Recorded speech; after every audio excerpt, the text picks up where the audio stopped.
At atin na po itong dadalhin doon sa ref para po ating mailagay sa ating chiller, mga katrupa.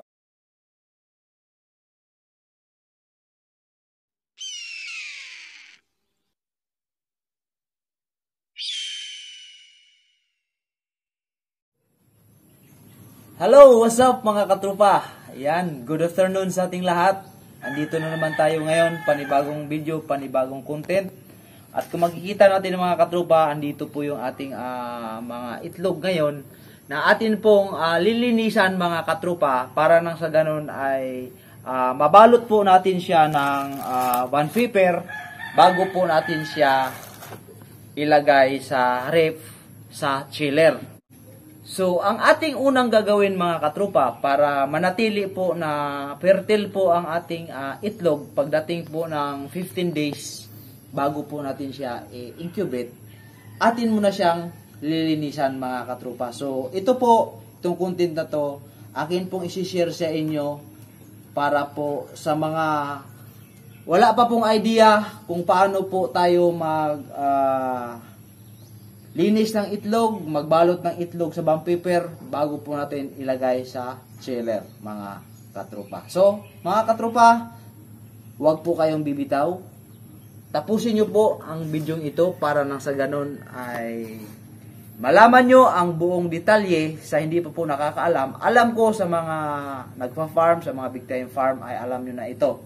So, ito aking pong ginawa ng video content para po sa mga baguhan pa lang na wala pa pong idea kung paano po tayo maglinis ng itlog para po nang sa ganon ay mailagay na natin sa chiller, mga katrupa. So, yun. Dahil makikita natin ang ating itlog mga katrupa ng ating brood hen ay marumi talaga.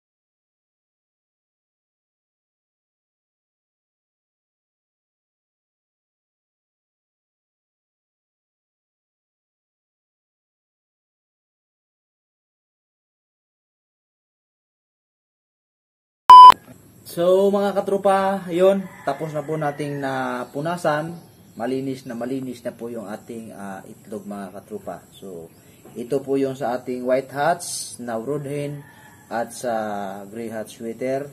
And then ito po yung sa ating binabae.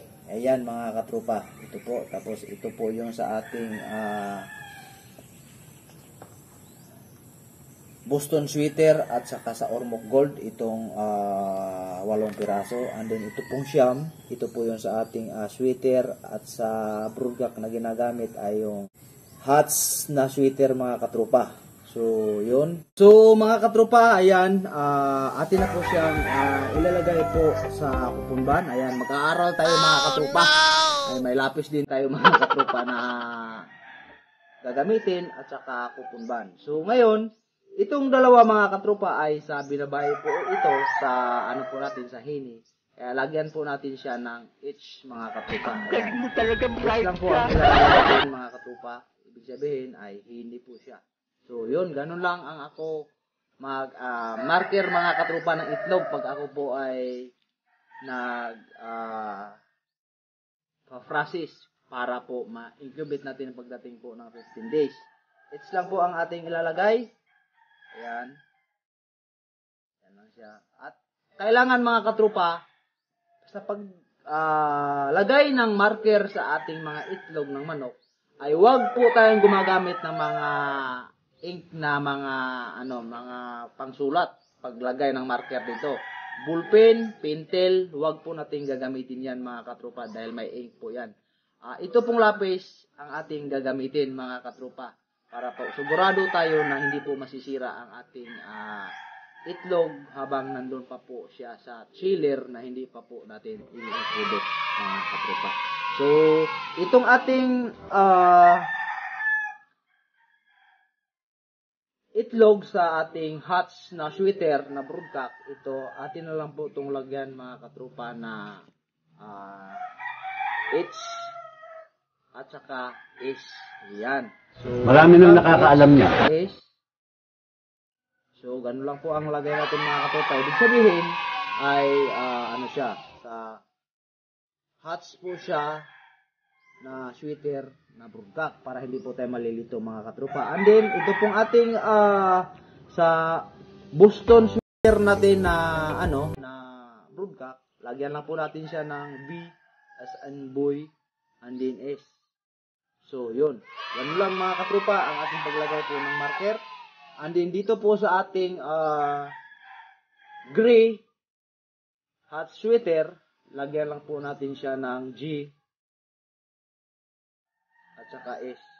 So, yun. Ganun lang kasimple, mga katropa, ang ating paglagay, mga katropa. So, mga katropa, ayan, tapos na po natin nalagyan ng marker ang ating bawat isa ng ating itlog na gamit ang ating pencil.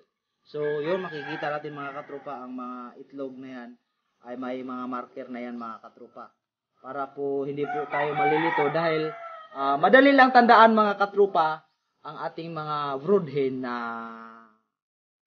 sinasama natin o binibreed natin sa ating mga broodcock. Kaya para po madali lang natin gawin, ang broodcock lang po na ginagamit natin sa mga brood hen, yun lang pong mga line ng mga broodcock ang ating isusulat, mga katropa. So ngayon, mga katropa, ay atin na pong babalutin dito po sa ating cocoon band. So pagkatapos nito, mga katropa, pagka mabalot na natin sa cocoon band, saka po natin siya ilagay sa chiller. Pero subaybayan ninyo lang, mga katropa, ang aking video na ito. At saka sa hindi pa dyan nag-subscribe, paki-subscribe na, mga katropa, at paki-bell all na para sa lahat ng aking proseso sa process ng itlog bago i-incubate ay ma-notify kayo sa lahat ng upcoming na video na aking pong i-upload dito po sa aking YouTube channel na si VMB Game Farm, mga katropa. So, mga katropa, umpisahan na po natin. So, ganun lang, mga katropa. Ang dulo, ayan, ang tulis po niya ay lagi po natin ilagay yan sa ilalim. Tandaan po natin. So, ganun lang po ako balot ng itlog sa ating manok, sa ating cocoon band. Hawakan dito po sa dulo para po nang sa ganun, sa pagdampot natin, mga katropa, ay mabilis lang, madali lang. So, ganun lang, mga katropa, kasimple. So, yun, mga katropa, atin na babalutin lahat ito, mga katropa. Ang ating itlog, mga katropa, ang lalaki talaga. So, makikita ninyo yan, ang lalaki talaga na mga itlog ng ating mga brood hen. Pero yung ating pulit, ayan, sa hini po natin, dahil yung hini natin na broodcock ay sama po natin sa kanya, binibreed po natin sa kanya na babae, ay pulit pa lang, mga katropa. Umpisa pa lang ng itlog. So, ito po ang itlog. So, yun.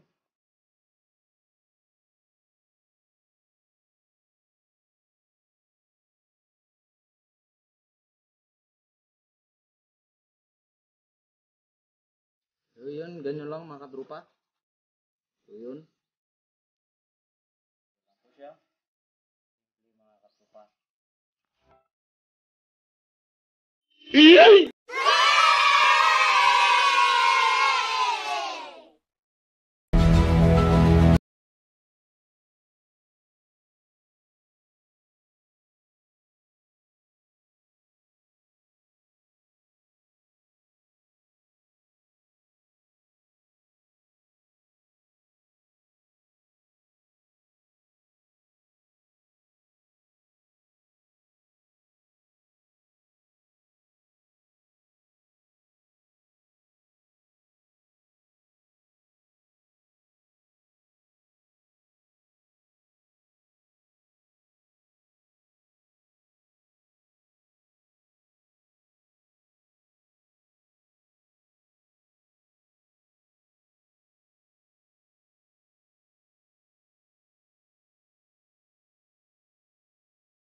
So, yun.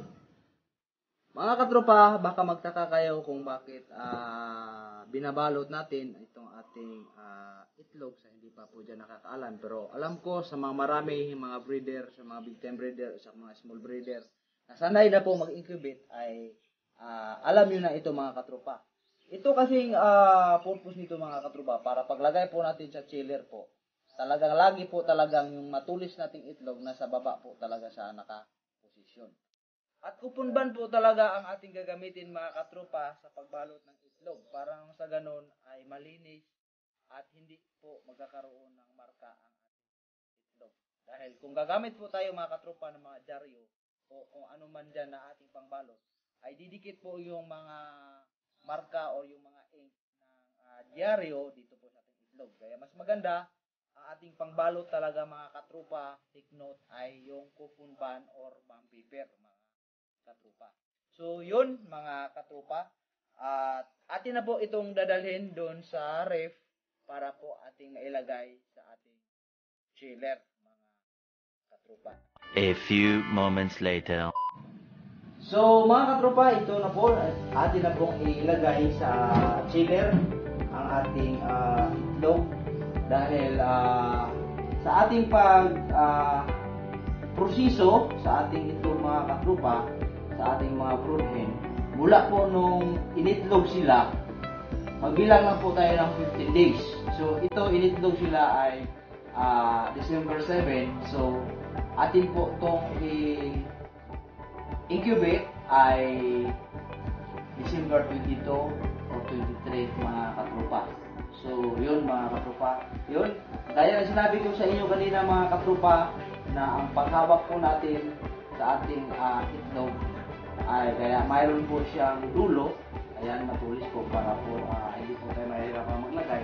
At sa pagkamada po natin dito mga katropa sa ating chiller mga katropa, ayan siya, atin po itong ibaba muna. Oh no!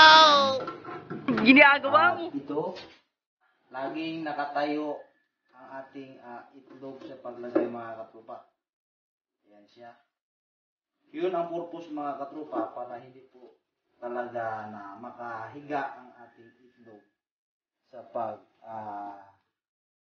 lagay dito sa chiller. So yun. Yan siya mga katropa. Lagi po natin, ayan, na ano po mga katropa, lagi po natin tandaan na sa paglagay natin ng itlog sa chiller, sa ating pag-process po sa itlog para po manatili ang kanilang similya, ay lagi po yan nakatayo mga katropa. Dahil kanina, nung binalot natin mga katropa, ang dulo talaga, ang tulis ay nandito po sa ilalim. So, yun mga katropa.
So, yun, mga katropa, ang ating pagkamada po sa ating itlog dito po sa loob po na ating freezer, na dito po nakalagay sa ating chiller, mga katropa. So, yun. At mga katropa, thank you so much po sa inyong pagtapos sa video ito. At Maraming salamat sa inyong lahat sa walang sawang pagsubaybay dito po sa aking YouTube channel na si VNV Game Farm. At don't forget to like, share, subscribe at i-bell all nyo na mga katrupa para nang sa ganun ay lagi kayong updated sa aking mga bagong videos na gagawin at i-upload dito po sa aking YouTube channel. So, thank you so much. God bless us all. Bye-bye.